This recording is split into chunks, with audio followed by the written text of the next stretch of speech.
Olá, amaldiçoadas da Rua da Meda! Olá, amaldiçoados do Rua do Medo! Eu sou Otávio Gá, este é o Super 8 e hoje... Olha só que projeto curioso e inovador da dona Netflix, uma trilogia de filmes de terror com os capítulos lançados com uma semana de diferença só. Ai, Otávio, lá vem você com filme de terror de novo! Mas menino, tu deixa da sua agonia que ainda há pouco, no período do Careca Naturista, eu passei um mês só lançando análise de drama. Aí agora o canal entra numa marezinha de terror e tu me vem com um pitizinho de cliente insatisfeito? Menos, né? É terror 3 vezes seguidas? Sim. Deixa de meninice que daqui a pouco passa. Deixou?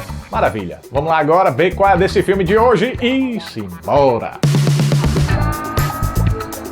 Rua do Medo é qualquer uma com dois caras numa moto? Quem se borrar na Rua do Medo é só usar o acostamento? E pra sobreviver a esse filme é só ficar na calçada? Tudo isso e muito mais agora! Numa cidade acometida por ondas de violência espaçadas ao longo da história, um grupo de adolescentes descobre que foi amaldiçoado por uma bruxa morta há muito tempo, que tem o costume de enviar seus seguidores imortais para acabar com a seiva das pessoas. Então eles tentam de tudo e fazem o que podem para quebrar a maldição e parar com essa perseguição implacável. A trilogia Rua do Medo é baseada numa série de livros juvenis escrita por R.L. Stine e adaptada para as telas por Phil Graziadei, Kyle Killen e Lee Janiak, com direção dessa última. Esse time aqui do filme não é muito conhecido, tem trabalhos pouco expressivos no currículo, mas que aqui tem uma chance de despontar com um trabalho audacioso, mas promissor. Bom, eu pretendo fazer um vídeo para cada filme e assim a gente vai averiguando como essa equipe vai se saindo a cada etapa. Hoje é a vez do primeiro capítulo, também conhecido como Rua do Medo 1994, parte 1. Deveria ser o contrário, né? Rua do Medo, parte 1, 1994. Enfim, eu curti muito essa ideia da trilogia sendo lançada com pouca distância de um filme para o outro, bem como episódios de uma série. A diferença é que são filmes, com uma duração quase de 2 horas. E realmente, apesar desse primeiro ter uma trama própria com início, meio e fim, o fim não é tão fim assim. Mais do que deixar uma porta aberta, esse filme aqui tem um caminho interrompido mesmo. O que eu confesso que não achei ruim. Mas, Otávio, não é você que diz que um filme tem que se bastar em si mesmo? O próprio. Mas também sou eu que vivo frisando que regras têm exceções. E este projeto aqui se mostra como uma exceção porque A, o que separa um filme do outro é uma semana. B, todos os filmes vão ser lançados no streaming e já tá tudo pago na mensalidade, ou seja, não é um filme fragmentado em 3 partes para arrancar do espectador 3 ingressos. E C, não me pareceu um filme fragmentado. E por que disso? É que a gente pode dizer que uma série tem 3 tipos de arcos. Micro-arcos, que são aqueles que preenchem os episódios, arcos médios, que ditam a trama da temporada, e um arco maior, um arco macro, que é o conjunto formado por toda a série. Então o final de verdade só acontece mesmo quando a série acaba. Mas isso não quer dizer que os episódios e a temporada não possam se fechar enquanto preservam esse caminho aberto lá para a conclusão final. E este primeiro filme, como um primeiro episódio de uma minissérie, dá para dizer que estruturalmente o arco que compõe essa primeira parte se cumpriu com perfeição. Ele dá início à trama, solta as problemáticas, apresenta os personagens, tem um desenvolvimento cabível, próprio, e mesmo que os personagens não tenham solucionado o mistério como um todo, dá pra sentir que eles realmente percorreram e chegaram a um fim de uma etapa. E eu tô realmente bem curioso pra ver como essa história vai continuar, pois contraintuitivamente ela agora vai visitar o passado em vez de ir pra frente. Não, calma, não tem viagem no tempo, é só uma forma de dizer, pois se a trama base do primeiro filme acontece em 1994, ao que parece, a trama do segundo vai focar em 1978 e a do terceiro em 1966. E eu entendi que dentro da trama todas essas datas têm importância. Agora, como narrativamente essa retrospectiva vai ser feita, muito me intriga, porque confesso que enquanto eu assistia, eu não via lógica de ver mais 2 filmes inteiros no passado, porque a gente já sabe os desdobramentos que as suas histórias tiveram. Mas aí, como eu percebi que o arco macro do presente ficou em aberto, aí eu vi uma luz no fim do túnel. Vão buscar conhecimentos no passado que possam ajudar no presente. Então, beleza. Como parte de um conjunto ambicioso e especial, o filme funciona. Mas e fora desse contexto? É aquele típico terror de shopping center, como eu costumo chamar. Aquele filme fácil, dinâmico, despretensioso, entupido de convenções dos subgêneros de maldição e slasher, e talvez até outras do terror. Tanto que sua história pode ser sintetizada por um grupo de adolescentes fugindo de uma maldição que deu origem a assassinos mascarados imortais, imbatíveis e implacáveis que usam instrumentos cortantes para botar o sangue do povo para escorrer. Que nem um cacetalhão de filmes que a gente já viu por aí. Tanto que ainda tem uma chuva daqueles recursos super batidos que a gente bem conhece, vultos, jumpscares com altos acordes da trilha, arquétipos de personagens e violência gráfica fanfarrona. Só que tem um fator que faz com que essa produção tenha mais identidade e se distancie da maioria esmagadora do gênero: a consciência dos seus realizadores para reconhecerem que não estão fazendo nada revolucionário e que não teriam razão para se levar tão a sério. Dessa forma, o filme acaba abraçando sua natureza convencional com o propósito de se dividir entre o tributo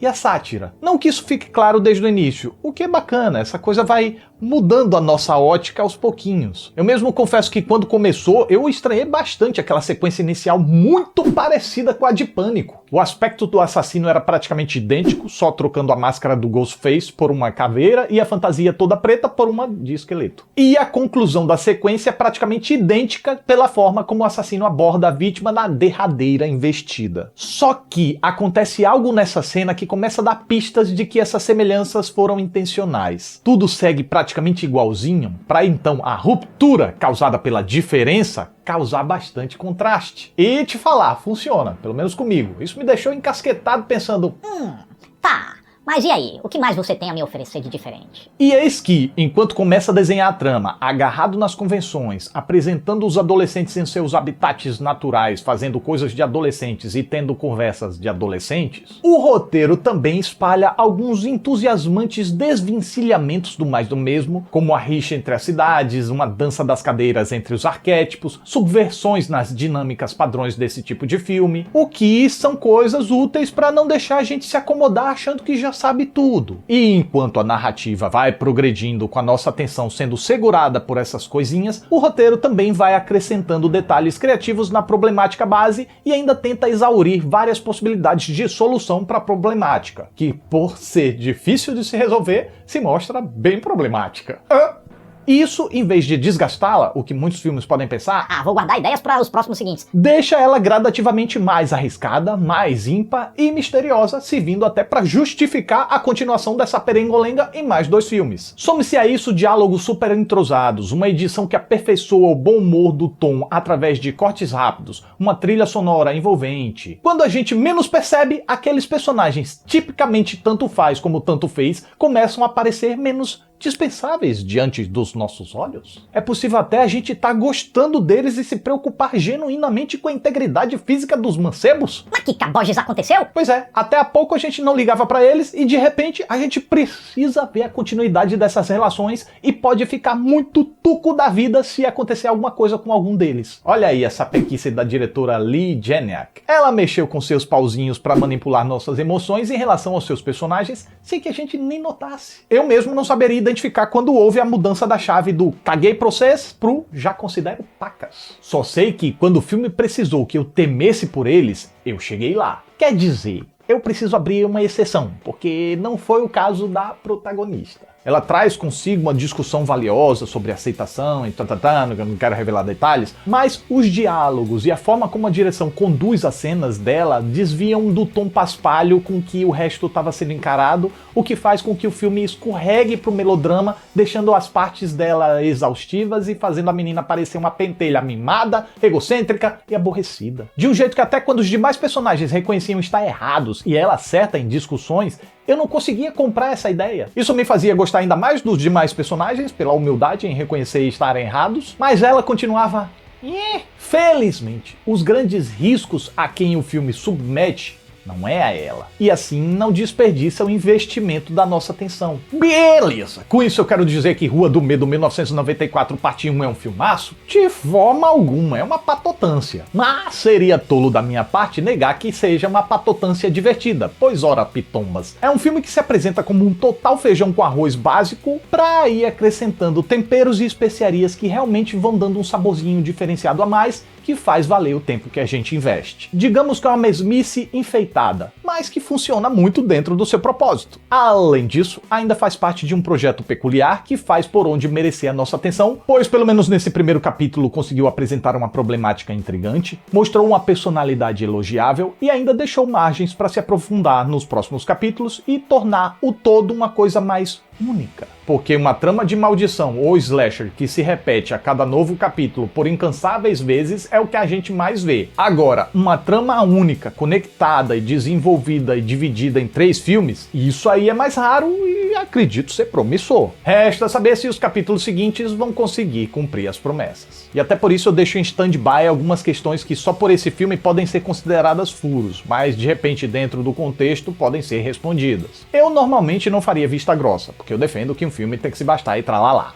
Mas, como é uma série de filmes assumidamente conectada desde o lançamento do primeiro, tá bom, aí a gente aguarda sim. E essa é a minha reação enquanto eu assisti ao filme. Então é isso, mais um Super 8 tá chegando ao final. Eu fico muito grato pela atenção de vocês. Muito obrigado. Até mais.